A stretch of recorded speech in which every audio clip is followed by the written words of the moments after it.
My name is Kevin Neff.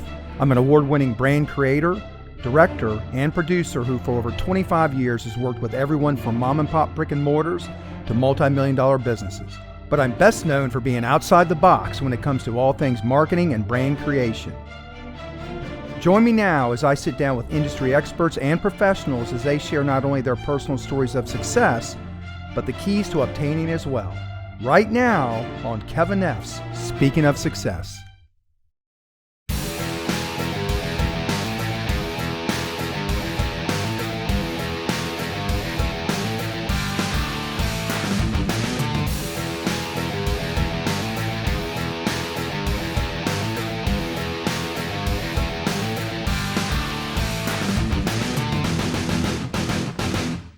My guest today is a former Green Beret, serial entrepreneur, international speaker, and best-selling author, Larry Broughton.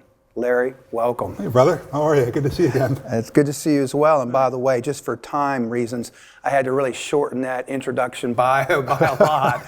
But as I do with all veterans, I just want to say, first of all, thank you for your service thanks. to our country. Yeah, as the child of two parents that served, that's always very important to me.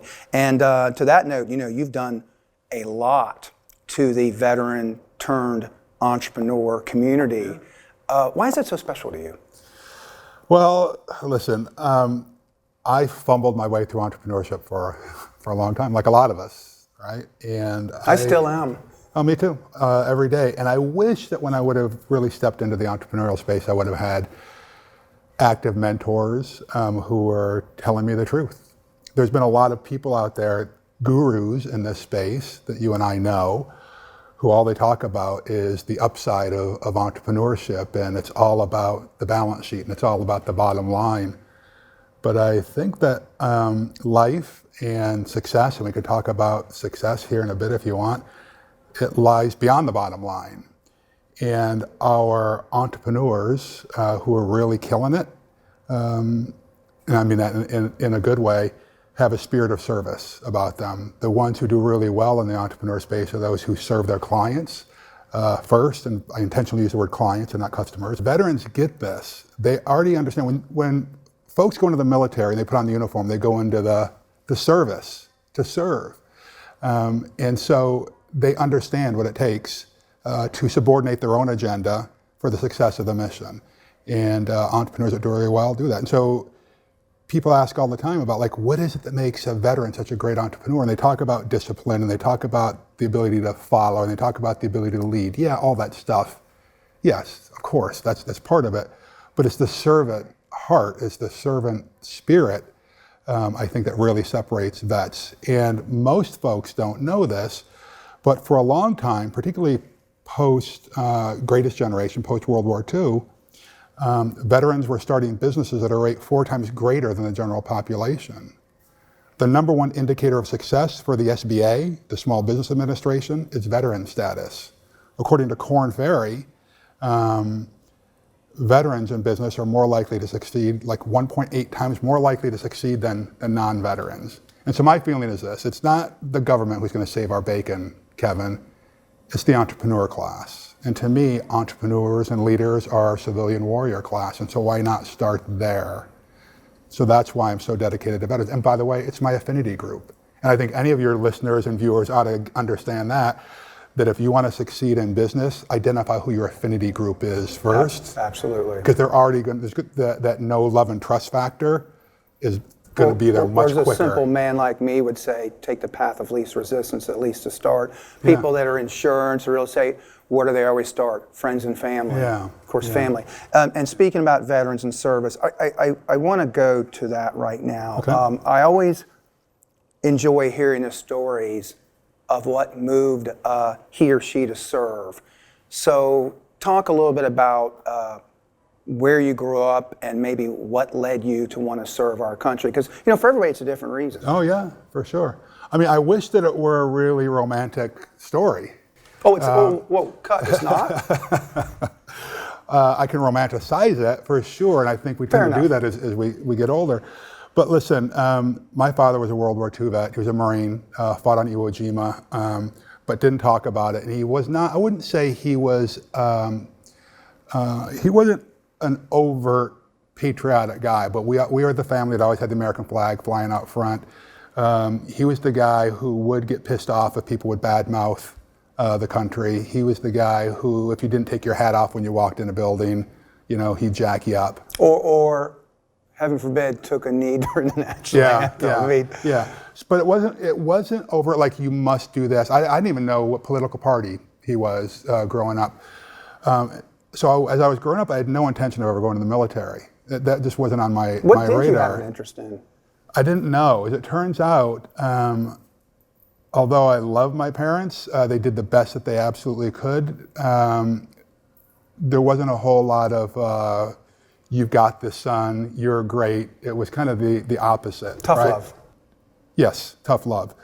And I barely graduated high school. I grew up in rural New York, kind of cow country New York, south of Buffalo, right at the Pennsylvania border. And so it was apple orchards and dairy farms. But I barely graduated high school because, as it turns out, I'm dyslexic. I didn't know that. It wasn't diagnosed until I went into the military. And so schoolwork was always very difficult for me. It was really kind of my sparkling personality that got me through. Teachers seemed to have liked me, even though I'm sometimes embarrassed to admit this. I got busted cheating on a social studies test once in high school. That just doesn't seem, me knowing you the way I do, in your DNA, but it just goes to show you. Yeah. So, I've lied, I've cheated, I've done a lot of things I'm not particularly proud of, but what I like to remind myself is I'm not who I used to be. I changed my thinking, I've changed my life. Well, because I think that, for me, there's a lot of negative chatter. I'm not good enough, I'm not smart enough, born on the wrong side of the tracks, I'm stupid, whatever it is. When you're like a freshman in high school, or you're going into become a freshman, and you go meet with a guidance counselor so that they can plan out your career path, your future. And I remember going in and meeting with this guidance counselor, and she said, well, what do you want to be when you grow up? And I said, well, I want to be a veterinarian. And I kid you not, she laughed and said, honey, you're not smart enough to be a veterinarian. But if you want to work with animals, we can get you into FFA, Future Farmers of America. Grew up with it. Which I did, but when an authority figure, when you're 14, 15, 16 years old, says, honey, you're not smart enough to do that, that's the message that I accept. I carry that around. Because they were smarter than us. They're grown-ups. They know. Of course, they're authority. They're the ones who know. They see thousands of students. They know who's going to succeed and who doesn't. Well, the great thing is, right, we now realize that that's not the case. For those folks who haven't read this, or if you've not read this book by Daniel Goldberg called Emotional Intelligence, EQ, not IQ, Emotional Intelligence, they studied whatever happened to all the valedictorians in high school, whatever happened to all the valedictorians and salutatorians in colleges, whatever happened to them. And what they found is those aren't the ones that are going out and changing the world. It's the people who have high emotional intelligence, who can relate with people, who understand the challenges that people have. It's not the smartest people, it's those people who know how to actually work with people. Those are the ones who are titans of industry. Those are the ones who are changing the world. But I didn't realize that until I got much older. So anyway, my twin brother and I and our friend Jack got an apartment. We were still seniors in high schools, but right out of high school, my twin brother and I were kind of into martial arts. And I think it was, I don't give away my age here, I think it was probably 1982, we came to a martial arts tournament and went to a martial arts tournament out in California. And I started hearing these rumors that the Army was going to be sponsoring the 1984 Taekwondo team for the Olympics. It was just going to be a demonstration sport at the time, and I thought, this is my ticket out. This is so funny because I know it well. Yeah? Because I was a martial artist in Taekwondo as well, and actually trained with some Koreans here. Yeah, there you go. And I remember that. That was vividly. the banter, right? Oh my gosh. That was a very big deal. It was I think you said 1982. 82, I think is when I heard. And then 84 Olympics in LA, I think. Yeah. And so I thought, well, this is my ticket out. And then this will tell you how my brain works. I get that anyway. Different. So different. That's special. A good way to put it. Special, we like to say here on set. I'm special. And so when I got back, I went down to well, actually one of my martial arts students, a guy named Tim Conley, had enlisted, and he said, hey, you might want to consider this. And so I went down, met with a recruiter, and said, hey, I understand that the Army's going to be sponsoring the Taekwondo team. And I went into this full-on pitch on why I need to be on the Army Taekwondo team. Now, mind you, I didn't even study Taekwondo. I was studying a style called Wu Yin Yang Jing at the time, which is, it's an American version, looking very much like Taekwondo. But I had a high belief in myself, and I wasn't even really that great. My brother is an amazing martial artist. I was just okay. But finally, after a few minutes, the guy finally just said, dude, if you want to be on the Army Taekwondo team, you got to be in the Army. I thought they just sponsored it. I didn't know, right? And so, like a lot of great recruiters, he got me to take the ASVAB, the Armed Services Vocational Aptitude. He's seeing all kind of things, because my father was a former Marine. He also spent some time as a recruiter and was one of the top. So this guy's just looking at you like endless possibilities before me, was he not? Yeah, absolutely. Well, and I'm sure that they've got a quota that they've got to hit. Absolutely they do. That's how you know if you're one of the best recruiters. Yeah, right. It's head count. Yeah, exactly. So anyway, so I took the ASVAB test, and I scored really well, as it turned out. And for the viewers that don't know, can you tell them what that test is? Yeah, it's called the Armed Services Vocational Aptitude Battery. So it's a vocational aptitude and battery. So it's basically an IQ and aptitude test. Now, I tell this story just to make my point. I sucked as a student. So you just said that, but yet you scored so well on that test. Here's the thing. Here's the thing. When I took the SATs and the ACTs, do you remember those? And you fill in the little Scantron bubbles? I do, yeah. I kid you not. I felt I had such low self-esteem about my academic abilities. I literally would make designs in those bubbles because I thought I had a higher chance of scoring well with that than actually reading and answering the questions. I was a terrible reader. I could not comprehend things that I was reading. And so no wonder my scores were so crappy, you know.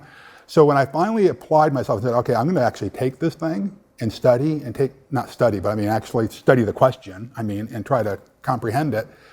See, the Army and the military, they understand there's different levels of intelligence, right? And so the way they had this ASVAB, there was visual things, like they would show different things, you have to figure things out. Anyway, so I scored in the top 1/10 of 1%. And I'm going to guess on the visual stuff because you're describing me, we'll talk about offline, but I bet you scored well on the visual stuff. Of course, yeah. So I went back down to the recruiter when he called and said, hey, come on down, I want to talk to you about your ASVAB scores. I really just was thinking, I'm sure I bombed this just like I bombed everything else. Shot down on the veterinarian, now I can't even get in the Army. Well, the only thing I knew that I was good at the time was martial arts. I knew I was good at that. Well, that's not true. I did well in Boy Scouts. I was an Eagle Scout and that kind of thing. I was good at relationships. I was good at kind of being a young teenage leader. But anything academic, I sucked at. But something was forming already. You just did your drawings again, connecting the dots. Good at martial arts, physical. That's right. Leading people, things like that. Yeah. Things are starting to click, but you probably don't realize I didn't realize. Right? But others did? Yes, exactly. Well, isn't that one of the great things about leaders? Leaders see potential in people that they don't see in themselves, right? Oh, every day. But then you have to speak it out loud, though. How often do we go through life and we see somebody with potential, or you see someone who's great at their retail job, but we zip it. We don't say anything. Well, they probably know how great they are. I'm a big believer. If you see somebody who's doing something great, whether you know them or not, reward them with a little tidbit of, give them a word of encouragement, right? Because boy, it can change their perspective in that day, right? So anyway, so I took this thing, did really well, and the recruiter said, dude, you did so well, you could basically pick whatever you want to do in the Army. He said, you can't be an officer unless you wanted to go to college. And that wasn't in the cards for me. I said, I barely made it through high school. I'm not going to go to college. And probably had no interest either. No, at the time, no. Yeah, no. I'm highly educated now. I've done tons of education after the military. But at the time, because I didn't really know how to read or study yet, I didn't want to do that. But anyway, so he said, you could even try out for Special Forces. And the way he said it had me intrigued. It almost sounded like a challenge. Because you were challenged. Yeah, exactly. You could even try out. Now, if you don't make it, you could go up for what's called worldwide assignment. Like if they needed a truck driver in Louisiana or a cook in Alaska. But you're going to make it. In my head, well, here's the thing. So I said, that sounds awesome. What's Special Forces? I didn't know what it was.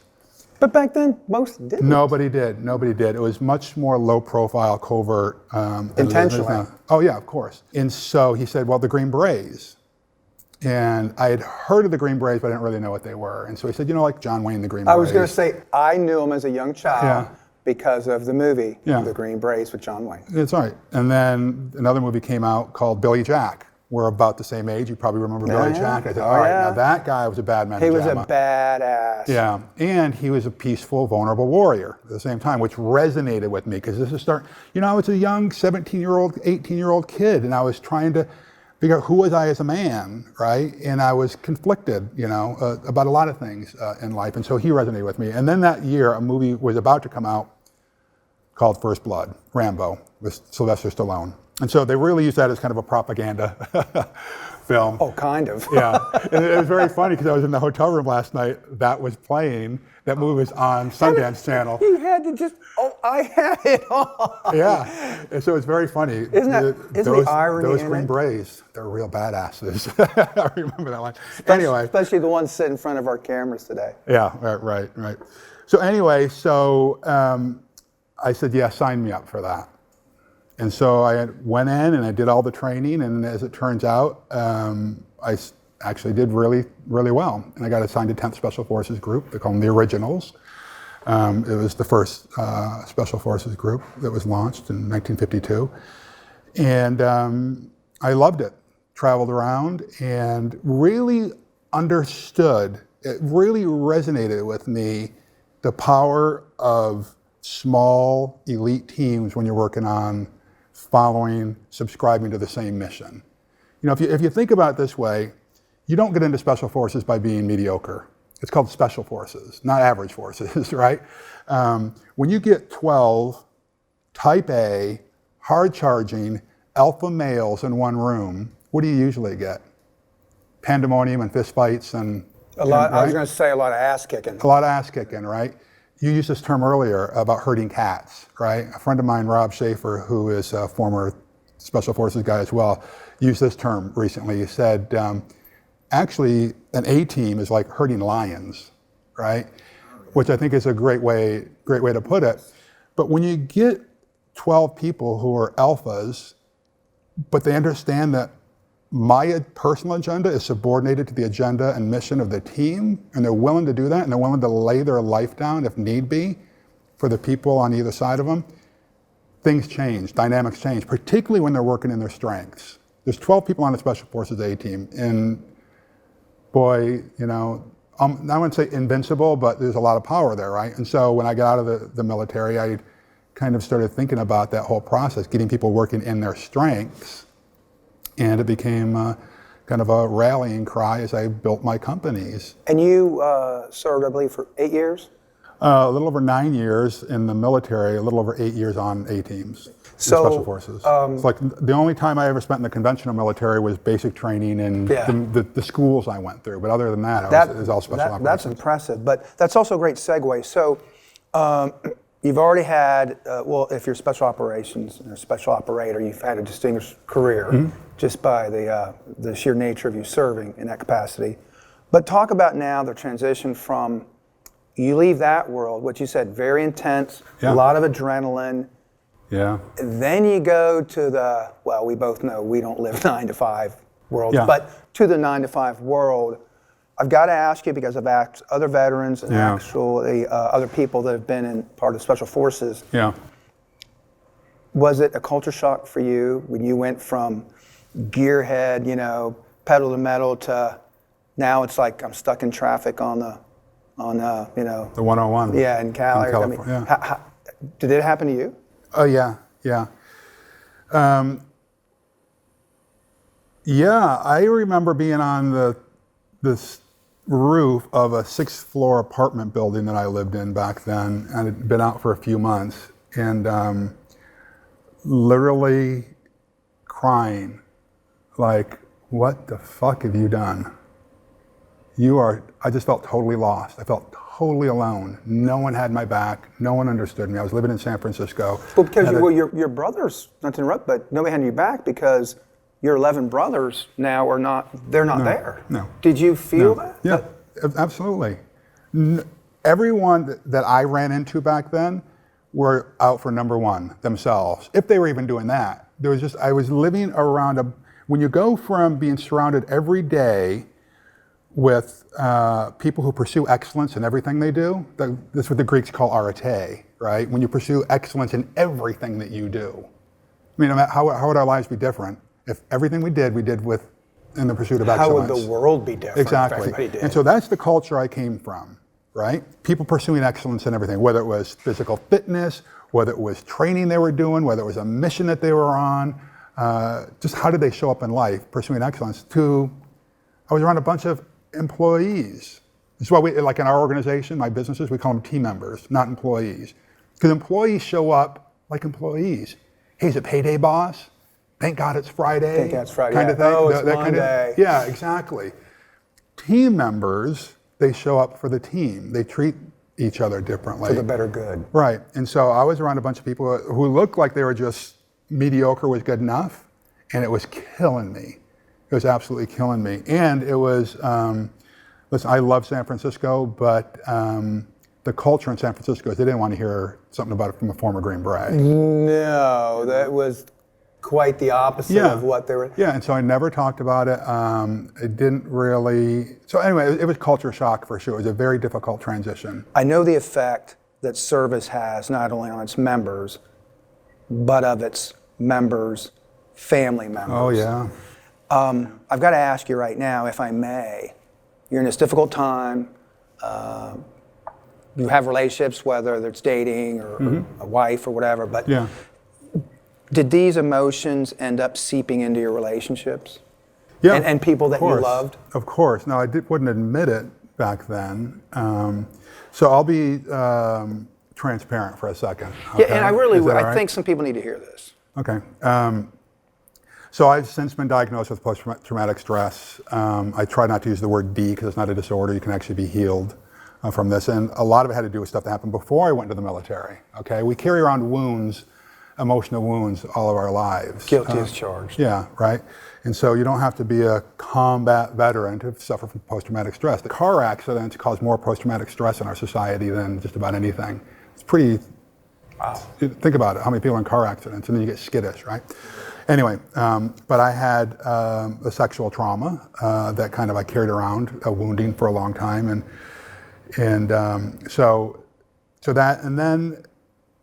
So I always walked around like an automaton. I didn't let people in, right? So yeah, so there were dating people, when I would date women, or, they would say, but I don't really know you. Why are you so guarded? That was intentional though, wasn't it? Of course it was. My fear was if people really knew me, they wouldn't love me. But on the inside, I was a mess. I was an absolute mess.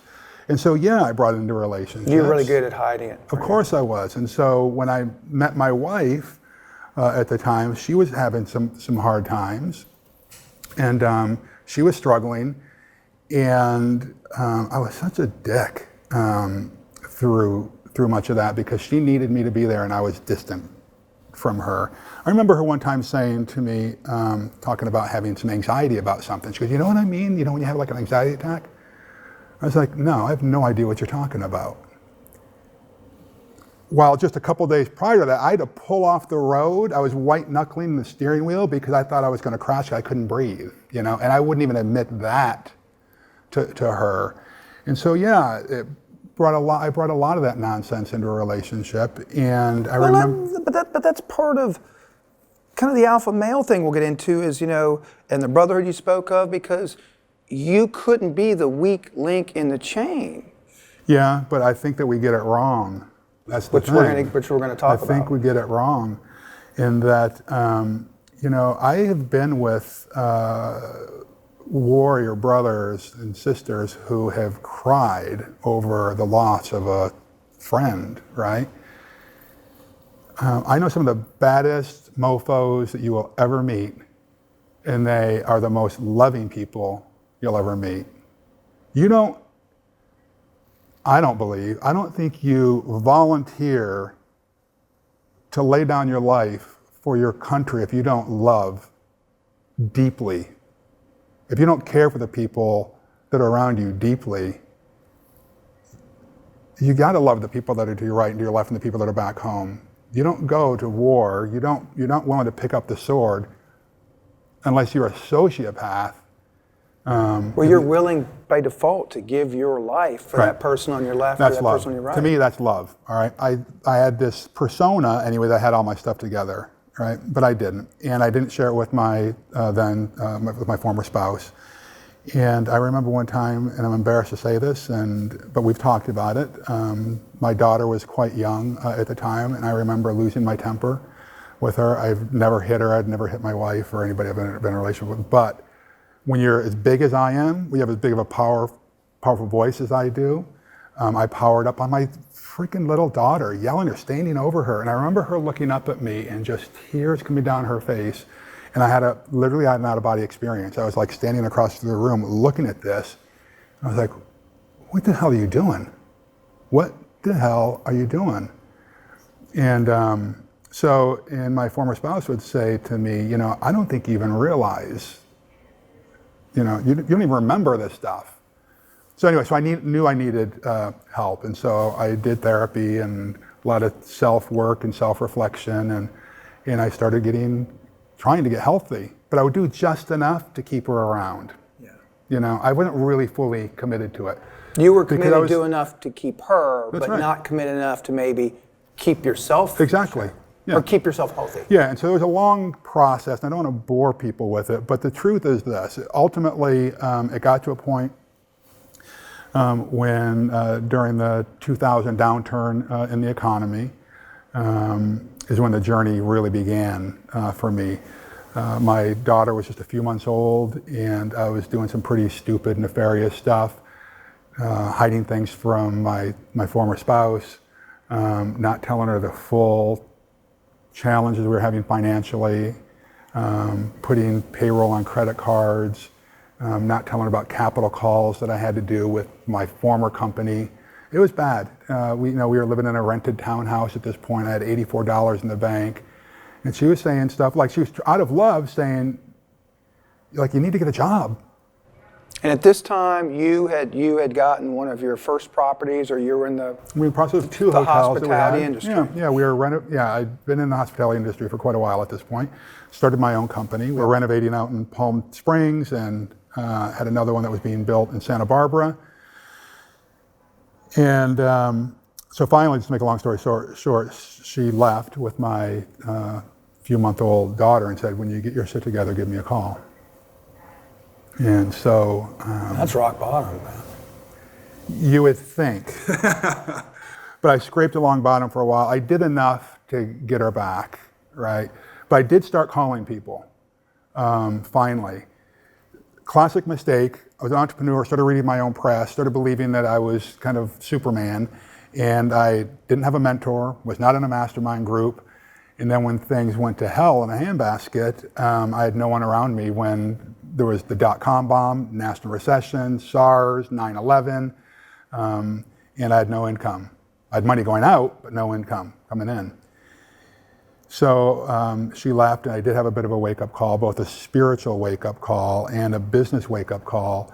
And so I picked up back then they had Rolodexes, and so I started going through my Rolodex and calling people and say, hey, I'm embarrassed to even admit this, but I am way in over my head. Can you help out? And so one thing led to another, and we ended up getting a couple of hotels in Puerto Vallarta, and so I got a little bit of income coming in, and Suzanne came back, and we tried making it work for a while, but we never really talked about the real problem, my real problems. But anyway, long story short, I keep saying that, but this is a long, winding road that got me here. I think we need to hear it. And but yeah, I was that guy who had pulled out life insurance policies and started doing the math. Like I'm more dead and worth more dead than alive. I realized that if I took my own life, the life insurance policies wouldn't pay out. So I had to start. At least you were thinking things through. So I had to plot. Let's see if I fake a car accident. And I started thinking about, is this really the legacy I want to leave for my daughter?